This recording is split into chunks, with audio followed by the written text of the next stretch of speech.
Hey y'all, welcome back to my channel. It is me, Desi, of course. If you are new, welcome. If you guys have been around, welcome back. I know it's been a while since your girl got on the screen, but lazy, procrastination, y'all know. But anyways, no, seriously, I've been kind of working and stuff. We've been traveling a little bit, so I've been a little absent. But I'm here. I do plan to make more videos, get my butt up, and actually, get this stuff done. If you guys want to keep up with me a little more, you could definitely follow me on my other social media, which is Instagram. It's Marley's_love. I do plan to change. I don't know. I should have changed that to match my YouTube name, but yeah, whatever. It's been that way since forever. So I may just keep it that way, but it will be in the description box or on the screen somewhere, wherever I choose to leave it. Definitely follow me, like some stuff. We go to vegan restaurants and try food and put y'all on. We travel and try vegan food in other places. I post my family a lot. I talk about astrology on there too, so just meet me there. But yes, we're going to get into our topic today. We are talking about the Jupiter and Neptune conjunction. And this is happening in the sign of Pisces. So we're going to break down, what does this mean? And also the significance for yourself, right? How is this significant to you? First of all, what is a conjunction? So, because I know somebody's going to say that, like, what is this? So a conjunction is simply when two planets are in the same space, right? They are within I think they do it by a 3-degree orb or something like that, meaning they're within 3 degrees of each other. But honestly, dealing with planets that are large like this, I would expand it out to maybe say 5 degrees, because that's a large planet. Jupiter and Neptune are large planets. So they're going to, the energies are going to pull on each other for like a couple of degrees. I would say up to 10 degrees probably can be a conjunction between these planets. But for the sake of this video, we will just stick to 3 to 5 degrees. So they are exactly conjuncting at 24 degrees, right? So wherever you have 24 degrees Pisces in your chart, this is where the conjunction is happening for you. And I would definitely make note of the house that it's happening in, because these houses are going to be activated by this conjunction, right? Of course, you want to keep track of the other planets as we do. Like I said, you want to keep track of the moon day to day, because the moon governs our emotions. It's a fast-moving planet. It rules the tides. We are made up of 80-90% of water. We're all affected by the moon, right? Most things are. So that's something you're going to want to track day to day. Today, the moon is in Virgo. So perfect, because of this conjunction is happening in the opposite energy, right? So this is a good time for us to sit and reflect and analyze over this area of life where this is happening. And I'm going to do just a little rundown of the houses, right? But we're going to talk first about what do these planets mean. So Jupiter is the planet of expansion. Jupiter is going to cause you to expound upon things, travel, kind of explore. Expansion can be seen as exploration, right? You're expanding upon this. You're diving deeper into the adventure type thing. And then Neptune is the planet of dreams, illusion, imagination, but also dissolving, right?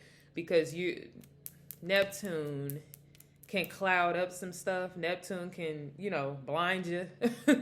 Neptune is dealing with the subconscious.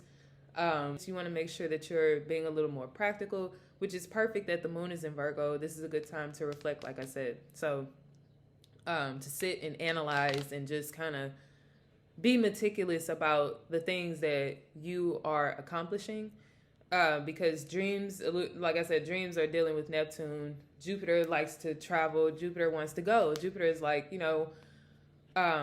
are we not expanding on this? Why are we not, diving deeper into this? And so this is where Neptune is going to come in at. Neptune, you have to kind of use the higher octave of Neptune and see through the illusion, right? You want to see why you're not able to connect with things within this area of life. You want to see why you're not able to make your dreams flourish or come true within this area of life, okay? And Neptune has been transiting this area for a while. So Jupiter coming here, Jupiter is almost like the friend that's say Neptune is the friend that's been kind of going through some loopy stuff that ain't even real, right? Jupiter trying to figure out why Neptune cannot do this. What is the illusion? Why are you we need to pull this veil off so that we can keep going. Like, we got stuff to do. So with the houses, right? So when you look at your house, the house where this is being activated, these are keywords that are going to pop up, right? So if you have it happening in the first house, this is dealing with the self, identity. This is ego. This could be your appearance, your personality, things like that, the personal people, places, and things in your life. So with these words coming up, you want to basically see, am I connecting to these things? Like, why am I not able to expound upon these things, right? That's just something to keep in mind. Like, where is the illusion that I need to see through so I can expand in this area of my life, right? Second house is going to be values. It could be monetary gain, material objects. Self-worth is something that is going to come up in the second house. The third house is going to be our immediate surroundings. This is communication. This is our local community, right? Like our neighborhood type things. Siblings come up in this house. The short travel is also the third house. Cars, things like that, transportation. The fourth house, which is where the conjunction is happening for me, this is home, family, roots, your maternal lineage, things of that nature, like, dealing with the mother. Emotions are the fourth house. So, and the fifth house. So the fifth house is going to be performance. This is going to be things that you're paying attention or giving attention to, right? This could be dating, romance. Children fall into the fifth house, things like that. This is almost like I said, performance, like Leo, the sun rules the fifth house. So, shining, things of that nature. The sixth house is going to be your day-to-day routine. This is going to be work. This could be things that you're working on, habits, things of that nature. Just kind of like things that you put into a routine and pattern is the sixth house. Your health could be physical health. I would say mental health is more probably dealing with the 12th house, but it could deal with your mental health as well, just health overall. The seventh house is going to be partnerships, our relationships, approvals, projects, I would say, just because you work with other people on projects sometimes. So it could be projects, right? Involving other people, though. And, so, just relationships that you create between other people, one-on-one relationships. The eighth house is going to be desires. This is death, occult, mysticism. Magic could be something that comes up with the eighth house. Inheritance, investments, things of that nature. The ninth house, this is the house of expansion, travel, higher wisdom and knowledge, higher education comes into this house. Things like that, Wisdom could be something that keeps coming up. The 10th house is going to be this is the stage, right? This is our reputation. This could be how we're perceived by others, like our social media presence. This is going to deal with career, drive, establishments, things of that nature. This is your paternal lineage too. Your father could fall into your, could deal with the father, right? The 11th house is going to be networking. Of course, this is dealing with groups. This could be one super idea, dissolving of the ego is with the 11th house, right? Getting rid of the ego. And also, I already said network. Oh, the internet. Internet could be something that comes up, right? Definitely a large presence of network. Like networking is going to be a big word, though. And then the 12th house is the house of, dreams, illusion, imagination. This is the home of Neptune. So this is dealing with the saint asylums, hospitals, the subconscious, dreams. This could be magic, too. This could be your mental health, things of that nature. So with that being said, I would encourage everybody to maybe just write things down. I always say this, like, you want to just be writing things down at this time. Write down your feelings, analyze your feelings. Use the moon today in Virgo to analyze your feelings. Be meticulous about how you feel about things, be honest with yourself. Start to dig a little deep when it comes to your emotional state. Start to dig a little deep when it comes to your happiness, your satisfaction, your need for escape, right? If you're feeling the need to escape these things, then you want to figure out why. You want to figure out what's holding you back, because escaping, that may not be the smartest thing to do. So using that Virgo energy to be practical and kind of, work through it, figure it out, like what's going on with me. And you want to use those keywords too to tie it in. But aspects to these planets, right? Okay, so aspects to the conjunction. So these are things that are going to add to what's going on. It's going to add a little more to what we're seeing, right? So the North Node is in Taurus, so that changes things, okay? So North Node energy is actually what is uncomfortable, right? This actually is a good aspect in my opinion, because North Node energy, even though it does signify uncomfortability, it also gives the opportunity to place you into new spaces, right? We are all kind of uncomfortable when it comes to our self-worth, when it comes to values, just things dealing with Taurus, gaining stability, things of that nature, beauty, appreciation of the physical, right?